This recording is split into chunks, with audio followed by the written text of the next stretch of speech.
So ನಾನು ಹೇಳೋ ಪ್ರಕಾರ ಸ್ಟಾಕ್ ಮಾರ್ಕೆಟ್ ಅನ್ನೋದು most luxurious job in the world. ಇದು ಒಂದು ಬಿಸ್ನೆಸ್. ಯಾವತ್ತೂ ಇದನ್ನು ಒಂದು ಗ್ಯಾಮ್ಲಿಂಗ್ ಥರ ಟ್ರೀಟ್ ಮಾಡೋಕ್ಕೆ ಹೋಗಲೇಬೇಡಿ. ಇಲ್ಲಿ ಇದಕ್ಕೇನು MBA ಮಾಡಿರಬೇಕು, ಫೈನಾನ್ಸ್ ಡಿಗ್ರಿನೇ ತೊಗೊಂಡಿರಬೇಕು, PhD ಮಾಡಬೇಕನ್ನೋ ಅವಶ್ಯಕತೆನೇ ಇಲ್ಲ. ಪ್ರತಿಯೊಬ್ಬರು ಮಾಡ್ಬೋದು. ಹಿಡಿತಾ ಇಲ್ಲ, ಇದೊಂದು ಸುಳ್ಳಿದು. ಇದರ ಅವಶ್ಯಕತೆ ನೀವು ಕೋಟಿಗಳು ತರಬೇಕು, ಲಕ್ಷಗಳು ತರಬೇಕು ಅಂತೇನಿಲ್ಲ.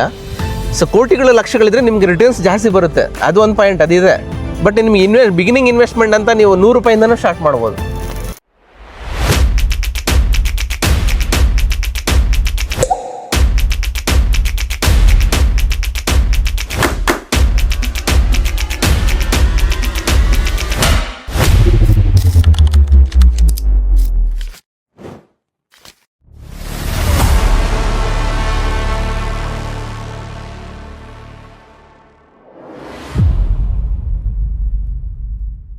ನಮಸ್ಕಾರ ಟ್ರೇಡರ್ಸ್, ಮತ್ತೊಂದು ಹೊಸ ವಿಡಿಯೋ, ಮತ್ತೊಂದು ಹೊಸ ಬಾರಿ ನಾನು ಬಂದಿದ್ದೀನಿ ನಿಮ್ಮೆಲ್ಲರಿಗೂ ಸ್ಟಾಕ್ ಮಾರ್ಕೆಟ್ ಬಗ್ಗೆ ಒಂದು ಎಜುಕೇಷನ್ನ ಕೊಡೋದಕ್ಕೆ. ಇವತ್ತಿನ ಈ ಒಂದು ಸ್ಪೆಷಲ್ ವಿಡಿಯೋಲ್ಲಿ ಒಬ್ಬರನ್ನ ಇಂಟ್ರೊಡ್ಯೂಸ್ ಮಾಡ್ತಾ ಇದ್ದೀನಿ, ಬನ್ನಿ. ಸೊ ಇವರು ನನ್ನ ಪರ್ಸ್ನಲ್ ಮೆಂಟರ್ ಆಗಿ ಅಂತಲೂ ಕರಿಬೋದು, ನಮ್ಮ ಗುರುಗಳಂತ ಕರಿಬೋದು. ಸೊ ಇವರಿಗೆ 8+ ಇಯರ್ಸ್ ಎಕ್ಸ್ಪೀರಿಯನ್ಸ್ ಇದೆ ಸ್ಟಾಕ್ ಮಾರ್ಕೆಟಲ್ಲಿ. ಸೊ ಇವರು ನಮಗೆ ಇವತ್ತು ಅವರ ಒಂದು ಸ್ಟಾಕ್ ಮಾರ್ಕೆಟಿನ ನಾಲೆಡ್ಜ್ನ ಕೊಡ್ತಾ ಇದ್ದಾರೆ. ಸೊ ಬನ್ನಿ ಇಂಟ್ರೊಡ್ಯೂಸ್ ಮಾಡೋಣ ನಮ್ಮ ನವೀನ್ ಕುಮಾರ್ ಸರ್ನ. ನಮಸ್ಕಾರ ಸರ್. ನಮಸ್ತೆ. ನಮಸ್ತೆ ಸರ್, ಹೇಗಿದ್ದೀರಾ? ನಾವು ಚೆನ್ನಾಗಿದ್ದೀವಿ ಸರ್, ನೀವು ಹೇಳಿ. Welcome to traders Gurukul centre. Thank you sir, ನನಗೆ ಮೊದಲಿಂದ ಒಂದು ಕ್ಯೂರಿಯಾಸಿಟಿ ಇದೆ. ಸೊ ನಿಮ್ಮ ಜರ್ನಿ ಸ್ಟಾಕ್ ಮಾರ್ಕೆಟಲ್ಲಿ ಹೆಂಗೆ ಬಂದ್ರಿ, ನಮ್ಮ ಜನರಿಗೆ ನೀವು ವಿವರಿಸ್ಬೋದಾ? ಖಂಡಿತ ಸರ್. ಸೊ ಎಲ್ಲರ ಥರ ನಾವು, ಮೋಸ್ಟ್ ಆಫ್ ದಿ ಪೀಪಲ್ ಥರ ನಾವು ಮಿಡಲ್ ಕ್ಲಾಸ್ ಜನನೇ, ಮಿಡಲ್ ಕ್ಲಾಸ್ ಫ್ಯಾಮ್ಲಿಯಿಂದ ಬಂದಿರೋರೆ. ಸೊ ನನಗೆ ಹೇಗೆ ಸ್ಟಾಕ್ ಮಾರ್ಕೆಟ್ ಹೇಗೆ ಗೊತ್ತಾಯಿತು, ಯಾರಿಂದ ಗೊತ್ತಾಯಿತು ಅಂದರೆ, ಸೊ ರೈಟ್ ಆಫ್ಟರ್ ಇಂಜಿನಿಯರಿಂಗ್ ಆದಮೇಲೆ ನಾನು ಒಂದು ಕಾಲ್ ಸೆಂಟರ್, ಅಂದರೆ ಅದ್ರಲ್ಲಿ ಯಾವ ಥರ ಅಂದರೆ, ಈಗ ನಮ್ಗೆ ಗೊತ್ತಿದೆ ಅಲ್ಲ, ಕಾಲ್ಸ್ ಕೊಡೋದು. ಹೌದೌದು. ಅಲ್ಲಿ ನಾರ್ತಲ್ಲಿ ಜಾಸ್ತಿ ನಡೆಯುತ್ತೆ ಆ ಥರ. ಸೊ ಆ ಥರ ಕಾಲ್ಸ್ ಕೊಡೋ ಒಂದು ಕಾಲ್ ಸೆಂಟರ್ಗೆ ಜಾಯ್ನ್ ಆಗಿದೆ. 3 ಮಂತ್ಸ್ ವರ್ಕ್ ಮಾಡಿದೆ ಅಲ್ಲಿ. ಸೊ ಅಲ್ಲಿ ಸ್ವಲ್ಪ ನನಗೆ ನಾಲೆಜ್ ಬಂತು ಸ್ಟಾಕ್ ಮಾರ್ಕೆಟ್ ಬಗ್ಗೆ. ಓಕೆ, ಈ ಥರ ಇದೆ. ಸೊ ಈ ಥರನೂ ಒಂದು ಫೀಲ್ಡ್ ಇದೆ. ಸೊ ಇಲ್ಲೂ ಕೂಡ ನಮಗೊಂದು ಇನ್ಕಮ್ ಜನರೇಟ್ ಆಗುತ್ತೆ ಅಂತ. ಸರ್, ಈ ಒಂದು ಫೀಲ್ಡಲ್ಲಿ ನಾನು ಏನಕ್ಕೆ ಬರಬೇಕು ಅಂತ ನಿಮ್ಗೆ ಅನಿಸ್ತು? ಡೆಫಿನೆಟ್ಲಿ ಎಲ್ರಿಗೂ ಇರುತ್ತೆ. ಈಗ ಇನ್ಕಮ್ ಅನ್ನೋದು ಪ್ರತಿಯೊಬ್ಬರಿಗೂ ವೆರಿ ಇಂಪಾರ್ಟೆಂಟ್. ಅವ್ರ ಜೀವನದಲ್ಲಿ ಇನ್ಕಮ್ ಅನ್ನೋದು ಬೇಕೇ ಬೇಕು. ಹೌದು. ಸೊ ಯಾಕೆ ಇದರಲ್ಲಿ ಒಂದು ಕೆರಿಯರ್ ಇಲ್ಲ? ನಿಮ್ಗೆ ಆ್ಯಕ್ಚುಲಿ ಇದನ್ನು ನೀವು ಒಂದು ಸೆಕೆಂಡ್ರಿ ಸೋರ್ಸ್ ಆಗು ಮಾಡ್ಕೋಬೋದು, ಮೈನ್ ಸೋರ್ಸ್ ಆಫ್ ಇನ್ಕಮ್ ಆಗು ಮಾಡ್ಕೋಬೋದು. ಹೌದು. ಪ್ಲಸ್ ಇದರಲ್ಲಿ ನಮ್ಗೆ ಅಡ್ವಾಂಟೇಜ್ ಏನಂದರೆ, ಸೊ ನಾನು ಹೇಳೋ ಪ್ರಕಾರ ಸ್ಟಾಕ್ ಮಾರ್ಕೆಟ್ ಅನ್ನೋದು most luxurious job in the world ಅಲ್ವಾ? ಸೊ ಆಲ್ರೆಡಿ ನಿಮ್ಗೆ ಗೊತ್ತಿರುತ್ತೆ ಅದು. ಸೊ ಎಲ್ಲಾದರೂ ಕೂತ್ಕೊಳ್ಳಿ, ಒಂದು ಮೊಬೈಲ್ ಇಂಟರ್ನೆಟ್ ಇದ್ದರೆ ನೀವು ಎಲ್ಲಿಂದ ಬೇಕಾದ್ರೂ ಟ್ರೇಡ್ ಮಾಡ್ಬೋದು. ನಾನೇ ರಾಜ ಮಾಡ್ಬೋದು ಅಷ್ಟೇ. ನೀವು ಲದಾಖಲ್ಲಿ ಬೈಕ್ ರೈಡ್ ಮಾಡಿಕೊಂಡು ಟ್ರೇಡ್ ಮಾಡ್ಬೋದು, ಹಿಮಾಲಯನ್ ಟ್ರೆಕ್ಕಿಂಗ್ ಮಾಡಿಕೊಂಡು ಟ್ರೇಡ್ ಮಾಡ್ಬೋದು ಅಲ್ವಾ? ಸೊ ಇಂಥ ಲಕ್ಸುರಿ ಜಾಬ್ನ ಏನು ಮಿಸ್ ಮಾಡ್ಕೊಳ್ಳೋಣ? ಹೌದು ಅಲ್ವಾ? ಸೊ ನೀವು ಸ್ಟಾಕ್ ಮಾರ್ಕೆಟ್ನ ಕಲ್ತಿದ್ದು ಯಾವ ಏಜಲ್ಲಿ, ಮತ್ತು ಈ ಒಂದು ಲಾಭದ ಜರ್ನಿಗೆ ಬರೋಕ್ಕಿಂತ ಮುಂಚೆ ಅದರಿಂದ ಆದ ಕಷ್ಟಗಳಿರುತ್ತೆ, ಆ ಕಷ್ಟಗಳನ್ನ ನೀವು ಹೇಳ್ಕೊಳಕ್ಕಾಗತ್ತಾ? ಖಂಡಿತ. ಸೊ ಅದೇ ರೈಟ್ ಆಫ್ಟರ್ ಇಂಜಿನಿಯರಿಂಗ್ ಹೇಳಿದ್ನಲ್ವ. ಸೊ ಕಾಲ್ ಸೆಂಟರ್ ಆದಮೇಲೆ ಬೇರೆ ಕಡೆ ಒಂದು ಒಳ್ಳೆ ಜಾಬ್ಗೆ ಜಾಯ್ನ್ ಆಗಿದ್ದೆ. ಸೊ ಜಾಬ್ ಮಾಡ್ತಾ ನನಗೆ ಸ್ವಲ್ಪ ಇನ್ವೆಸ್ಟಿಂಗಿಂದನೇ ಸ್ಟಾರ್ಟ್ ಮಾಡಿದ್ದು ನಾನು. ಓಕೆ. ನನ್ನ ಬೇಸಿಕ್ ಫಸ್ಟ್ ಇನ್ವೆಸ್ಟ್ಮೆಂಟ್ ಬಂದು 5,000 ನನ್ನ ಫಸ್ಟ್ ಸ್ಟಾಕ್ ಬಂದು ಸುಜ್ಲಾನ್ TV18. ಅಲ್ಲಿಂದ ನಾನು ಸ್ಟಾರ್ಟ್ ಮಾಡಿದ್ದೆ ಇನ್ವೆಸ್ಟ್ಮೆಂಟು. ಸೊ ಅದೇನಾಯ್ತು ಅಂದರೆ, ಒಂದು 3 ಇಯರ್ಸ್ ಇಟ್ಕೊಂಡಿದ್ದೆ, ಏನೂ ರಿಟರ್ನ್ಸ್ ಬಂದಿರಲಿಲ್ಲ. ಏನು ಸುಮ್ಮನೆ ವೇಸ್ಟ್ ಅಂದ್ಕೊಂಡು ತೆಗೆದುಬಿಟ್ಟೆ. ರೈಟ್ ಆಫ್ಟರ್ 1 ಇಯರ್ 1 ಮಂತ್ ಆದಮೇಲೆ ಝೂಮ್ ಆಯಿತು ಸ್ಟಾಕು. ಓಕೆ. ಸೊ ರೈಸ್ ಆಯಿತು. ಆಗ ರಿಗ್ರೆಟ್ ಆಯಿತು, ಯಾಕೆ ಈ ಥರ ಮಾಡ್ಬಿಟ್ನಲ್ಲ ಅಂತ. ಸೊ ಆಮೇಲೆ ಡೆಪ್ತಾಗಿ ಸ್ಟಡಿ ಮಾಡೋಕ್ಕೆ ಸ್ಟಾರ್ಟ್ ಮಾಡಿದೆ. ಸೊ ಈ ಥರ ಶುರು ಆಯಿತು. ಸೊ ನೀವು ಮಾಡೋದ ಲಾಭದ ಜರ್ನಿ, ಇದರಲ್ಲಿ ತಪ್ಪುಗಳು ಏನೇನು ಮಾಡಿರ್ಬೋದು? ಖಂಡಿತ ಎಲ್ಲರ ಥರನೇ. ಫಸ್ಟ್ ಏನಂದರೆ ಗ್ರೀಡಿನೆಸ್, ಅತಿ ಆಸೆ.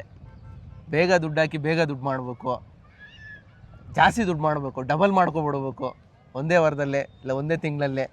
ಸೊ ಈ ಥರ ಇತ್ತು ಸ್ಟಾರ್ಟಿಂಗಲ್ಲಿ. ಸೊ ಆ ಪ್ರಾಸೆಸ್ಸಲ್ಲಿ ತುಂಬ ಲಾಸಸ್ ಆಗಿದೆ. ಲಾಸಸ್ ಆಗದೆ ನಾನು ಪ್ರಾಫಿಟಬಲ್ ಆಗಿದ್ದೀನಿ ಅನ್ನೋ ಟ್ರೇಡರ್ ಯಾರೂ ಇಲ್ಲ. ಆಗ ಹೇಳ್ತಿದ್ದೇನೆಂದರೆ, ಅವರು ಏನೋ ಸುಳ್ಳು ಹೇಳ್ತಿರ್ತಾರೆ, ಮೋಸ ಮಾಡ್ತಾರೆ ಅಂತ ಅರ್ಥ, ಜನರನ್ನು ಮೂಡಿ ಮಾಡ್ತಾ ಇದ್ದಾರೆ. ಲಾಸ್ ಖಂಡಿತ ಪ್ರತಿಯೊಬ್ಬರಿಗೂ ಆಗಲೇಬೇಕು. ಲಾಸ್ ಆದ್ರೇ ಅವ್ನು ಕಲಿಯೋಕ್ಕಾಗೋದು ಸ್ಟಾಕ್ ಮಾರ್ಕೆಟಲ್ಲಿ. ಸೊ ಈ ರೀತಿ ನನಗೆ ಸ್ಟಾರ್ಟಿಂಗಲ್ಲಿ ಅದೇ ಹೇಳಿದ್ದೇನೆ, ಲಾಸಸ್ ಆಗಿದೆ. ಸೊ ಈ ಕಲಿಯೋ ಪ್ರೋಸೆಸ್ಸಲ್ಲಿ ಓಕೆ. ಸೊ ಓವರ್ ಟ್ರೇಡಿಂಗ್ ಮಾಡೋದು, ಇದೆಲ್ಲ ತುಂಬ ಲಾಸಸ್ ಆಗಿದೆ. ಇವತ್ತಿನ ಡೇಟಿಗೆ ನಮ್ಮ ಸ್ನೇಹಿತರು, ನಮ್ಮ ಜನರು, ಸ್ಟಾಕ್ ಮಾರ್ಕೆಟ್ ಟ್ರೇಡರ್ಸ್ಗೆ ಒಂದು ಒಳ್ಳೆ ಅಡ್ವೈಸ್ ಕೊಡಬೇಕು ಅಂದರೆ ಏನು ಕೊಡ್ತೀರಾ ಸರ್? ಚೂಸ್ ಮಾಡ್ಬೇಡಿ. ಇದು ಒಂದು ಬಿಸ್ನೆಸ್. ಯಾವತ್ತೂ ಇದನ್ನು ಒಂದು ಗ್ಯಾಮ್ಲಿಂಗ್ ಥರ ಟ್ರೀಟ್ ಮಾಡೋಕ್ಕೆ ಹೋಗಲೇಬೇಡಿ. ಗ್ಯಾಮ್ಲಿಂಗೇ ಆಗಿದ್ರೆ ನಮ್ಮ ಉಪರಾಷ್ಟ್ರಪತಿ, ರಾಷ್ಟ್ರಪತಿಗಳಲ್ಲಿ ಏನಕ್ಕೆ ಇನ್ವೆಸ್ಟ್ ಮಾಡ್ತಾರೆ? ಹೌದು. ಪ್ರಧಾನಮಂತ್ರಿಗಳು ಏನಕ್ಕೆ ಇನ್ವೆಸ್ಟ್ ಮಾಡ್ತಾರೆ? ಸೊ ಇದನ್ನು ಅರ್ಥ ಮಾಡ್ಕೋಬೇಕು. ತುಂಬ ಒಳ್ಳೆ ಪಾಯಿಂಟ್ ಹೇಳಿದ್ರಿ ಸರ್. ಇವಾಗ ಜನರು ಸ್ಟಾಕ್ ಮಾರ್ಕೆಟಿಗೆ ಬರಬೇಕು ಅಂದರೆ ಅವ್ರ ಹತ್ರ ಏನೇನು ಕ್ವಾಲಿಟೀಸ್ ಇರಬೇಕು ಮತ್ತು ಹೆಂಗಿರ್ಬೇಕು ಮೈಂಡ್ ಸೆಟ್ಟು? ಕ್ವಾಲಿಟೀಸ್ ಅಂತ ಏನಿಲ್ಲ ನಿಮಗೆ ಒಂದು ಅದನ್ನು ಗ್ರಾಸ್ ಮಾಡೋ ಪವರ್ ಇರಬೇಕು. ಜಸ್ಟ್ ನಿಮಗೆ ಒಂದು ಮೊಬೈಲ್ ಆಪ್ರೇಟಿಂಗ್ ಗೊತ್ತಿದ್ರು ಸಾಕು. ನಿಮಗೆ ಸ್ವಲ್ಪ ಓದ್ಕೊಂಡಿರಬೇಕು. ಯಾಕಂದ್ರೆ ನಿಮ್ಗೆ ಅಲ್ಲಿ ಏನು ಯಾವ ಕಂಪನಿ ಇದೆ, ಅಲ್ಲಿ ಆ ಕಂಪನಿಯಲ್ಲಿ ಏನು ನಡೀತಾ ಇದೆ ಅದನ್ನು ಸ್ವಲ್ಪ ಸ್ಟಡಿ ಮಾಡೋಷ್ಟು ಕೇಪಬಿಲಿಟಿ ನಿಮ್ಗೆ ಇರಬೇಕಷ್ಟೇ. ಇಲ್ಲಿ ಇದಕ್ಕೇನು MBA ಮಾಡಿರಬೇಕು, ಫೈನಾನ್ಸ್ ಡಿಗ್ರಿನೇ ತೊಗೊಂಡಿರಬೇಕು, PhD ಮಾಡಬೇಕನ್ನೋ ಅವಶ್ಯಕತೆಯೇ ಇಲ್ಲ. ಪ್ರತಿಯೊಬ್ಬರು ಮಾಡ್ಬೋದು. ಸ್ವಲ್ಪ ನಿಮಗೆ ನಾಲೆಜ್ ಇರಬೇಕಷ್ಟೇ. ಸರ್, ಇವಾಗ ಸ್ಟಾಕ್ ಮಾರ್ಕೆಟಲ್ಲಿ ಅವ್ರು ಹೂಡಿಕೆ ಮಾಡಿದ್ರೆ ನಿಜವಾಗ್ಲೂ ಅವ್ರು ಎಕಾನಮಿನ ಬೆಳೆಸ್ದಂಗೆ? ಡೆಫಿನೆಟ್ಲಿ ಅದು ಜನಗಳಿಗೆ ಏನಂದರೆ, ನಾನು ದುಡ್ಡು ಹಾಕ್ತಾ ಇದ್ದೀನಿ ಅದು ಎಲ್ಲೋ ಹೋಗ್ಬಿಡ್ತಾ ಇದೆ, ನನಗೆ ಗೊತ್ತಾಗ್ತಾ ಇಲ್ಲ ಅಂತಿದ್ದಾರೆ. ಅದು ಆ ಥರ ಇಲ್ಲ. ಅಲ್ಲಿ ನೀವು ಹಾಕೋ ದುಡ್ಡು ಎಲ್ಲಿಗೆ ಹೋಗುತ್ತೆ ಅಂದರೆ ಕಂಪ್ನಿಗಳಿಗೆ ಹೋಗುತ್ತೆ. ಸೊ ಕಂಪ್ನಿಗಳು ಬೆಳೆದ್ರೆ ಏನಾಗುತ್ತೆ, ಎಂಪ್ಲಾಯ್ಮೆಂಟ್ ಜನ್ರೇಟ್ ಆಗುತ್ತೆ. ಎಂಪ್ಲಾಯ್ಮೆಂಟ್ ಜನ್ರೇಟ್ ಆದರೆ ಯಾರಿಗೆ ಲಾಭ ಆಗುತ್ತೆ? ನಮ್ಮ ದೇಶದ ಎಕಾನಮಿ ಬೆಳೆಯುತ್ತೆ, GDP ಜಾಸ್ತಿ ಆಗುತ್ತೆ, ಅಲ್ಟಿಮೇಟ್ಲಿ ನಮಗೆ ಉಪಯೋಗ ಆಗುತ್ತೆ ಅದು. ಸೊ ಮತ್ತು ನೀವು ಹೇಳ್ತಾ ಇರೋ ಪ್ರಕಾರ ನೋಡಿದ್ರೆ ಇವಾಗ ಜನರು ಸ್ಟಾಕ್ ಮಾರ್ಕೆಟಲ್ಲಿ ಹೂಡಿಕೆ ಮಾಡಿದಾಗ ಅವರೊಬ್ಬರಿಗೆ ಲಾಭ ಆಗೋದಿಲ್ಲ, ಪ್ಲಸ್ ನಮ್ಮ ಎಕಾನಮಿ ಕೂಡ ಲಾಭ ಆಗುತ್ತೆ, ನಮ್ಮ ದೇಶದ ಅಭಿವೃದ್ಧಿ ಆಗುತ್ತೆ. ಸರ್, ನೀವು ನಿಮ್ಮ ಸ್ಟಾಕ್ ಮಾರ್ಕೆಟ್ ಜರ್ನಿನ ಸ್ಟಾರ್ಟ್ ಮಾಡಿದಾಗ ನಿಮ್ಮ ತಂದೆ ತಾಯಿ ಸಪೋರ್ಟ್ ಮಾಡಿದ್ರ? ಸೊ ಅವರ ಮೇಜರ್ ಅವ್ರು ಏನು ಅಂದ್ಕೊಂಡ್ರು, ನಿಮ್ಗೆ ಏನು ಹೇಳಿದ್ರು, ಇದನ್ನು ಮಾಡಿ ಅಂದ್ರ ಮಾಡಬೇಡಿ ಅಂತಂದ್ರೆ? ನಮ್ಮ ತಂದೆ ತಾಯಿ ಬಂದು ಹಳ್ಳಿಯಲ್ಲಿ ರೈತರು. ಸೊ ಅವ್ರಿಗೆ ಇದ್ರ ಬಗ್ಗೆ ಏನೂ ನಾಲೆಜ್ ಇಲ್ಲ. ನಮ್ಮ ಫ್ಯಾಮ್ಲಿಯಲ್ಲಿ ಸ್ಟಾಕ್ ಮಾರ್ಕೆಟ್ ಕಲ್ತಿರೋ ಫಸ್ಟ್ ಪರ್ಸನ್ ನಾನೇ. ಓಕೆ. ಸೊ ನನ್ನಿಂದನೇ ಶುರುವಾಗಿದೆ. ಸೊ ಹಂಗಾದರೆ ಇವಾಗ ನಿಮ್ಮಲ್ಲಿರೋ ಕಾನ್ಫಿಡೆನ್ಸ್ ನೋಡಿ ಫ್ಯಾಮಿಲಿಯಲ್ಲೂ ದುಡ್ಡನ್ನ ಹೂಡಿಕೆ ಮಾಡೋದಕ್ಕೆ ರೆಡಿ ಇದ್ದಾರೆ. ಖಂಡಿತ. ನಾನು ಏನು ನಂಬ್ತೀನಿ ಅಂದರೆ, ಸೊ ನೀವು ಹೇಗೆ ಈಗ ಬೇರೆ ಇನ್ಸ್ಟಿಟ್ಯೂಟು ಮಾಡಿದ್ದೀರಾ, ಹೆಂಗೆ ಜನಗಳಿಗೆ ಎಜುಕೇಟ್ ಮಾಡಬೇಕು, ಒಂದು ಒಳ್ಳೆ ಆಶಯದಿಂದ ಹೇಗೆ ಮುಂದೆ ಹೋಗ್ತಿದ್ದೀರೋ ಅದೇ ರೀತಿಯೇ ಒಬ್ಬ ಕರೆಕ್ಟ್ ರೈಟ್ ಪರ್ಸನ್ ಆದರೆ ಅವ್ನಿಗೆ ಏನು ನಾಲೆಜ್ ಇದೆ ಅದನ್ನು ಬೇರೆಯವ್ರಿಗೆ ಹಂಚ್ತಾನೆ. ಖಂಡಿತವಾಗ್ಲು. ಸೊ ಆ ರೀತಿ ನಿಮ್ಮ ಕಮ್ಯುನಿಟಿ ಬೆಳೆಯುತ್ತೆ. ಸೊ ಈ ರೀತಿ ಬೆಳೀತಾ ದೇಶಕ್ಕೆ ತುಂಬ ಹೆಲ್ಪ್ ಆಗುತ್ತೆ ಇದು. ಸೊ ಇವಾಗ ನಿಮ್ಮ ಪ್ರಕಾರ ಸ್ಟಾಕ್ ಮಾರ್ಕೆಟಿಗೆ ಜನರು ಬರಬೇಕು ಅಂತ ಕೇಳಿದ್ರೆ ಅವರು ಕೇಳೋದು ಇವತ್ತಿನ ಡೇಟಿಗೆ, ಸರ್ ನನಗೆ ಲಕ್ಷ ರೂಪಾಯಿ ಇನ್ವೆಸ್ಟ್ಮೆಂಟ್ ಮಾಡಬೇಕು, ನಾನು ಕೋಟ್ಯಾಂತರ ರೂಪಾಯಿ ಇನ್ವೆಸ್ಟ್ ಮಾಡಬೇಕು ಅಂತ ಹಲವಾರು ಕಡೆಗಳಿದೆ. ಇದು ನಿಜಾನಾ? ಖಂಡಿತ ಇಲ್ಲ, ಇದೊಂದು ಸುಳ್ಳಿದು. ಇದರ ಅವಶ್ಯಕತೆ ನೀವು ಕೋಟಿಗಳು ತರಬೇಕು, ಲಕ್ಷಗಳು ತರಬೇಕು ಅಂತೇನಿಲ್ಲ. ಸೊ ಕೋಟಿಗಳು ಲಕ್ಷಗಳಿದ್ರೆ ನಿಮ್ಗೆ ರಿಟರ್ನ್ಸ್ ಜಾಸ್ತಿ ಬರುತ್ತೆ, ಅದು ಒಂದು ಪಾಯಿಂಟ್ ಅದಿದೆ. ಬಟ್ ನಿಮ್ಗೆ ಬಿಗಿನಿಂಗ್ ಇನ್ವೆಸ್ಟ್ಮೆಂಟ್ ಅಂತ ನೀವು 100 ರೂಪಾಯಿಂದನೂ ಸ್ಟಾರ್ಟ್ ಮಾಡ್ಬೋದು. 100 ರೂಪಾಯಿ ಇಲ್ಲ ನಿಮಗೆ ಅದು ನಮ್ಮ ಟೆಕ್ನಿಕಲ್ ಹೋಗಬೇಕು ಅಂದರೆ ETFs ಅಂತ ಬರುತ್ತೆ, ಅದು ಗೊತ್ತಿದೆ ನಿಮಗೆ. ಆ ಫಾರ್ಮಾ ಬೀಸು ಅವೆಲ್ಲ ಬರುತ್ತೆ ನಿಮಗೆ. ಫಾರ್ಮಾ ಬೀಸು ITBs ಎಲ್ಲ 20 ರೂಪೀಸ್ 30 ರೂಪೀಸಿಂದ ನೀವು ಸ್ಟಾರ್ಟ್ ಮಾಡ್ಬೋದು. ಓಕೆ.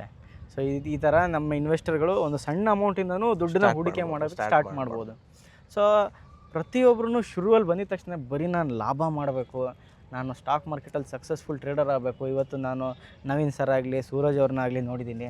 ನನಗೆ ಸ್ಟಾಕ್ ಮಾರ್ಕೆಟ್ನ ನೋಡೋ ದೃಷ್ಟಿನೇ ಒಂದೇ, ನಾನು ಬರೀ ಲಾಭ ಮಾಡಬೇಕು ಅಂತ. ಸೊ ಇಂಥವ್ರಿಗೆ ನೀವೇನು ಹೇಳೋಕ್ಕೆ ಇಷ್ಟಪಡ್ತೀರಾ ಸರ್? ಸೊ ಖಂಡಿತ ಆ ಅವಸರ ಅಂತೂ ಬೇಡ, ಆ ಅರ್ಜೆನ್ಸಿ ಅಂತೂ ಬೇಡ. ಯಾಕಂದರೆ ನೀವು ಇಲ್ಲಿ ಲರ್ನಿಂಗ್ ಆಗದೆ ಅರ್ನಿಂಗ್ ಆಗೋಕ್ಕೆ ಸಾಧ್ಯನೇ ಇಲ್ಲ. ಸೊ ಮಿನಿಮಮ್ ಒಂದು 2 to 3 years ಅಂತೂ ತೊಗೊಳುತ್ತೆ. ಸೊ ನೀವು ಪ್ರಾಪರಾಗಿ ಕಲಿತು ನನಗೆ ಯಾವುದು ಸೂಟ್ ಆಗೋದು ಅಂತ ಅರ್ಥ ಮಾಡ್ಕೊಳ್ಳೋಕ್ಕೆ ನಿಮ್ಗೆ 3 years ಬೇಕಾಗುತ್ತೆ. ಹೌದು ಸರ್, ತುಂಬ ಚೆನ್ನಾಗಿ ಹೇಳಿದ್ರು. ಲರ್ನಿಂಗ್ ಆ್ಯಂಡ್ ಅರ್ನಿಂಗ್ ಅಂತ. ಲರ್ನಿಂಗಲ್ಲಿ ಎಲ್ಲಿ ತೆಗೆದ್ರೆ ಅರ್ನಿಂಗ್ ಅಂತ ಹೇಳ್ತಾ ಇದ್ದೀರಾ? ಹೌದು. ಸೊ ಅಂದರೆ ಲರ್ನ್ ಮಾಡ್ದಲ್ಲಿ ಅರ್ನ್ ಮಾಡೋಕ್ಕೆ ಸಾಧ್ಯನೇ ಇಲ್ಲ. ಇನಿಷಿಯಲ್ ಡೇಸಲ್ಲಿ ನಿಮಗೂ ಕೂಡ ಒಬ್ಬ ಟ್ರೇಡರ್ ಅಂದಾದ್ಮೇಲೆ ಪ್ರಾಫಿಟ್ ಲಾಸ್ ಆಗ್ತಾನೆ ಇರುತ್ತೆ. ಸೊ ಲಾಸ್ ಆದಾಗ ಅಯ್ಯೋ ಸ್ಟಾಕ್ ಮಾರ್ಕೆಟ್ ಜರ್ನಿನೇ ಬೇಡಪ್ಪ, ಸ್ಟಾಕ್ ಮಾರ್ಕೆಟ್ನೇ ಕ್ವಿಟ್ ಮಾಡ್ಬಿಡೋಣ, ಇಲ್ಲಿ ಯಾಕೋ ನನಗೂ ಜೂಜ್ ಅನ್ನಿಸ್ತಾ ಇದೆ ಅಂತ ಅನಿಸಿದ್ಯಾ? ತುಂಬ ಟೈಮ್ ಅನಿಸಿದೆ. ಒನ್ ಟೈಮ್ ಅಲ್ಲ, ತುಂಬ ಟೈಮ್ ಅನಿಸಿದೆ. ಬಟ್ ಏನು ಅಂದರೆ ಒಬ್ಬ ಸಕ್ಸಸ್ಫುಲ್ ಟ್ರೇಡರ್ ಆಗಬೇಕಂದ್ರೆ ನಮಗೊಂದು ಮೈಂಡ್ ಸೆಟ್ ಬೇಕಾಗುತ್ತೆ. Never give up mind set ಬೇಕಾಗುತ್ತೆ. ಆ ಮೈಂಡ್ ಸೆಟ್ ಇದ್ರೇ ನಾವು ಸಕ್ಸಸ್ಫುಲ್ ಆಗೋಕ್ಕೆ ಆಗೋದು. ಯಾರನ್ನೇ ನೋಡಿ, ಈ ವರ್ಲ್ಡಲ್ಲಿ ಯಾರು ಸಕ್ಸಸ್ಫುಲ್ ವ್ಯಕ್ತಿಗಳಿದ್ದಾರೋ, ಸೊ ಅವರೆಲ್ಲರಲ್ಲೂ ನೀವು ಒಂದೇ ಒಂದು ಕಾಮನ್ ಹ್ಯಾಬಿಟ್ ಏನಂದರೆ ನೆವರ್ ಗಿವ್ ಅಪ್ ಆಟಿಟ್ಯೂಡ್ ಇದ್ರೇ ನೀವು ಸ್ಟಾಕ್ ಮಾರ್ಕೆಟಲ್ಲಿ ಒಬ್ಬ ಸಕ್ಸಸ್ಫುಲ್ ಇನ್ವೆಸ್ಟರ್ ಆಗಲಿ ಟ್ರೇಡರ್ ಆಗಲಿ ಆಗೋಕ್ಕೆ ಸಾಧ್ಯ ಆಗೋದು. ಸರ್, ಸ್ಟಾಕ್ ಮಾರ್ಕೆಟಲ್ಲಾಗಲಿ ಜೀವನದಲ್ಲಾಗಲಿ ಆಸೆ ಅನ್ನೋದು ಬಿಟ್ಬಿಟ್ಟ ಅಂದರೆ ನಾವು ದುಡ್ಡು ದುಡಿಯೋಕ್ಕಾಗೋದಿಲ್ಲ, ಹಾಗೂ ಜೀವನದಲ್ಲಿ ಉದ್ಧಾರ ಆಗೋಕ್ಕಾಗೋದಿಲ್ಲ. ಸೊ ಅದೇ ಥರ ಇವಾಗ ವ್ಯಾಪಾರದಲ್ಲೂ ಆಗಲಿ ಅಲ್ವಾ? ಸೊ ಈ ಪ್ರತಿಯೊಬ್ಬರೂ ಹಾಗಾದರೆ ಮಾಡಬೇಕಾಗಿರೋದು ಒಂದೇ ಕೆಲಸ, ಸ್ಲೋ ಆಗಿ ಸ್ಟಾಕ್ ಮಾರ್ಕೆಟ್ನ ಕಲಿಬೇಕು. ಆಲ್ಮೋಸ್ಟ್ ಒಂದು 2 ತಿಂಗಳು 3 ತಿಂಗಳು 6 ತಿಂಗಳು ಟೈಮ್ ತಗೋಬೋದು. ಸ್ಲೋ ಆಗಿ ಕಲಿತು ದುಡಿಮೆನ ಸ್ಟಾರ್ಟ್ ಮಾಡ್ಬೇಕು. ಒಂದೇ ಸತಿ ಹೋಗಿ ಬಾವಿ ಒಳಗಡೆ ಬಿದ್ದುಬಿಟ್ಟು ನನಗೆ ಈಜಕ್ಕೆ ಬರುತ್ತೆ ಅಂದರೆ ಪಕ್ಕ ಏನಾಗುತ್ತೆ ಅಂತ ಕೇಳಿದ್ರೆ ಅವ್ರಿಗೆ ಈಜಕ್ಕಾಗೋದಿಲ್ಲ, ಅಲ್ಲಿ ಸಮಸ್ಯೆ ಆಗುತ್ತೆ, ಅಲ್ಲಿ ಎಡವಿ ಬೀಳ್ತಾರೆ. ಹೌದು. ಸೊ ಇದೆಲ್ಲದರಲ್ಲೂ ಇರೋದ್ರಿಂದ ಇವಾಗ ಜನರು ಸ್ಟಾಕ್ ಮಾರ್ಕೆಟ್ನ ಕಲಿಬೇಕು ಅಂದಾಗ ಯಾವ ಒಂದು age group correct sir? Sir ನನ್ನ ಏನು ಹೇಳ್ತೀನಿ ಅಂದರೆ ನಿಮಗೊಂದು 15 years 18 years ಅಬೋವ್ ಇರೋರು ಕಲಿಯೋಕ್ಕೆ ಬಂದರೆ ಒಳ್ಳೆಯದು ಅಂತ ನನ್ನ ಅಭಿಪ್ರಾಯ. ಯಾಕಂದರೆ ಅವ್ರಿಗೆ ಲಾಸ್ ಆದ್ರೂ ಅದು ತಡ್ಕೊಳ್ಳೋ ಮೆಂಟಾಲಿಟಿ ಬಂದಿರುತ್ತೆ ಅವ್ರಿಗೆ. ನೀವು ಚಿಕ್ಕ ಮಕ್ಕಳನ್ನೆಲ್ಲ ಕರೆಸ್ಬಿಟ್ಟು ಟ್ರೇಡಿಂಗ್ ಮಾಡ್ಸೋಕೆ ಹೋದರೆ ಆಗಲ್ಲ ಅದು. ಹೌದು, ತುಂಬ ಒಂದು ಒಳ್ಳೆ ಇನ್ಫಾರ್ಮೇಷನ್ ನಮ್ಮ ಕನ್ನಡ ಜನತೆ ಕೊಟ್ಟಿದ್ದೀರಾ. ನವೀನ್ ಸರ್ ಕೂಡ ನಮಗೆ ಅದೇ ಇನ್ಫಾರ್ಮೇಷನ್ನ ಕೊಟ್ಟಿದ್ದಾರೆ. ಸೊ ಇವತ್ತಿನ ದಿನ ನಾನು ಲಾಭ ಮಾಡಬೇಕು ಅಂದರೆ ಮೇಜರ್ ಕಾರಣ ನಮ್ಮ ನವೀನ್ ಕುಮಾರ್ ಸರ್ ಅಂತ ಹೇಳ್ಬೋದು. ಸೊ ಇನ್ನು ಮುಂದಿನ ದಿನಗಳಲ್ಲೂ ನಮ್ಮ ಟ್ರೇಡರ್ಸ್ ಗುರುಕುಲ್ ಸೆಂಟ್ರಿಗೆ ನೀವು ಇದೇ ಥರ ಒಂದು ಎಜುಕೇಷ್ನಲ್ ಕಂಟೆಂಟ್ನ ಕೊಟ್ಟು ಪ್ರತಿಯೊಬ್ಬರೂ ಹೇಗೆ ಲಾಭ ಮಾಡಬೇಕು ಅಂತ ಹೇಳ್ಕೊಡ್ತೀರಾ ಅಂತ ನಾನು ಕೂಡ ಆಶ್ರಯಿಸ್ತೀನಿ. Sir, welcome to traders Gurukul centre. Thank you. ನಮ್ಮ ಕೋರ್ಸಸ್ ಬಂದು ಬೇಸಿಕ್ಕಿಂದ ಸ್ಟಾರ್ಟ್ ಆಗುತ್ತೆ. ಸೊ ಬೇಸಿಕ್ ಕೋರ್ಸ್ ಬಂದು ಲೆವೆಲ್ 1 ಕೋರ್ಸ್ ನಿಮಗೆ 20 ಡೇಸ್ ಕ್ಲಾಸ್ ಇರುತ್ತೆ. ಫ್ರೈಡೆಯಿಂದ ಸ್ಟಾರ್ಟ್ ಆಗುತ್ತೆ. ಫ್ರೈಡೆ, ಸ್ಯಾಟರ್ಡೆ, ಸಂಡೇ ಕ್ಲಾಸ್ ಇರುತ್ತೆ. ಮಂಡೇ, ಟ್ಯೂಸ್ಡೇ ರಿವಿಷನ್ ಇರುತ್ತೆ. 15 ಡೇಸ್ ಪ್ರಾಕ್ಟಿಕಲ್ ಟ್ರೈನಿಂಗ್ ಇರುತ್ತೆ. ಸೊ ಈ ಕೋರ್ಸ್ನಲ್ಲಿ ನೀವು stock selection, IPO, fundamental technical analysis, chart patterns, future and options in ಡೀಟೇಲಾಗಿ ಕಲ್ತ್ಕೊತೀರಾ. ಅದ್ರ ಜೊತೆಗೆ ವೇರಿಯಸ್ ಸ್ಟ್ರಾಟಜೀಸ್ ಕೂಡ ನಾವು ಹೇಳ್ಕೊಡ್ತೀವಿ. ಸೊ ಈ ಕೋರ್ಸಿಗೆ ನಾವು ಜಸ್ಟ್ 4500 ಚಾರ್ಜ್ ಮಾಡ್ತಾ ಇದ್ದೀವಿ. ಲೆವೆಲ್ 2 ಅಂದರೆ ಇನ್ನು ಅಡ್ವಾನ್ಸ್ಡ್ ಕೋರ್ಸ್. ಇದರಲ್ಲಿ ನಿಮಗೆ advance strategies, theories, adjustments, chart patterns, no loss strategy, expiry day strategy with commodities, ಹಾಗೂ ಹೊಸದಾಗಿ ನಾವು ಕುಬೇರ ಕೂಡ ಇದರಲ್ಲಿ ಹೇಳ್ಕೊಡ್ತಾ ಇದ್ದೀವಿ. ಸೊ ಇದು 1 ಮಂತ್ ಕೋರ್ಸ್ ಇರುತ್ತೆ. ದಿನ ಬಿಟ್ಟು ದಿನ ಕ್ಲಾಸ್ ಇರುತ್ತೆ. ಕ್ರಿಪ್ಟೋ ಬಂದು ನಾವು ವರ್ಕ್ಶಾಪ್ಸ್ ಮಾಡ್ತೀವಿ. ಸೊ ನಿಮಗೆ ಫರ್ದರ್ ಡೀಟೇಲ್ಸ್ ಬೇಕು ಅಂದರೆ ನೀವು ಕೆಳಗಡೆ ಮೆನ್ಷನ್ ಮಾಡಿರೋ ನಂಬರಿಗೆ ಕಾಂಟ್ಯಾಕ್ಟ್ ಮಾಡ್ಬೋದು.